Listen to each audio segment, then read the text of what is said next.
Bienvenue chers abonnés.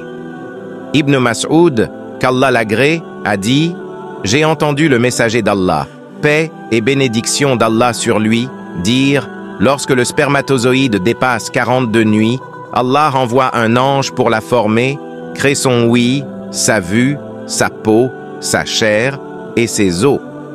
Ensuite il demande « Ô Seigneur, est-ce un garçon ou une fille ?» Ton Seigneur décide ce qu'il veut, et l'ange l'écrit. Puis il demande, « Ô Seigneur, quelle sera sa subsistance ?» Ton Seigneur décide ce qu'il veut, et l'ange l'écrit. Ensuite il demande, « Ô Seigneur, quelle sera sa durée de vie ?» Ton Seigneur décide ce qu'il veut, et l'ange l'écrit. Enfin, l'ange sort avec le registre entre ses mains, sans rien ajouter ni retrancher de ce qui lui a été ordonné. Mais saviez-vous quel est le secret des pleurs du nouveau-né immédiatement après sa naissance, comme nous l'a informé le prophète? Il existe deux causes principales à cela. Une cause scientifique externe et une cause spirituelle interne. La cause spirituelle interne est que depuis la création de la terre, d'Adam et d'Ève, il est de la sagesse d'Allah, tout-puissant que les êtres humains se multiplient, afin que chacun d'entre eux puisse l'adorer lui seul, sans désobéir à ses commandements. Allah a honoré l'homme et l'a créé dans la forme la plus parfaite. Mais cependant, le diable Iblis a juré de détourner l'homme de la religion et de l'adoration d'Allah dès la naissance de l'enfant, car il déteste les enfants d'Adam, comme l'a dit le prophète.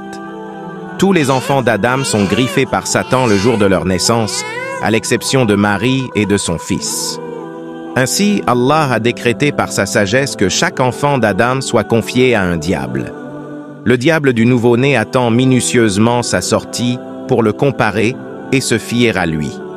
Quand le bébé naît, il l'accueille avec joie, espérant qu'il deviendra l'un de ses disciples et alliés.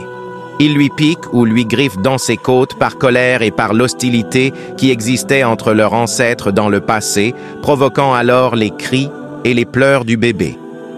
Il a été rapporté dans le Sahih d'Al-Bukhari que le prophète a dit « Chaque être humain est griffé par le diable dans son flanc lorsqu'il naît, sauf Jésus, fils de Marie, où il est allé, mais a été bloqué par le voile. De même que Marie, car sa mère a invoqué Allah après son accouchement en disant « Je cherche refuge auprès de toi, pour elle et pour sa descendance, contre Satan le maudit. » Sourate 3, verset 36. Allah a alors exaucé sa prière.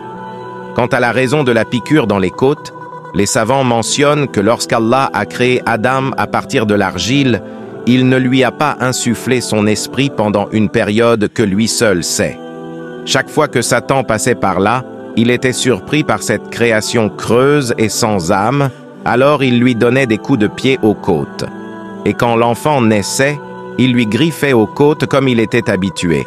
Et cela ne contredit pas la cause scientifique externe, car les deux sont complémentaires. Certains disent que la cause des pleurs du nouveau-né est due au coup que le médecin donne sur les fesses du bébé pour faire sortir le liquide amniotique ou à cause de sa séparation de ce qu'il était habitué, d'un environnement chaud vers un air froid et un endroit inconnu, ce qui lui fait ressentir de la solitude après la séparation de sa demeure. Allah est plus savant.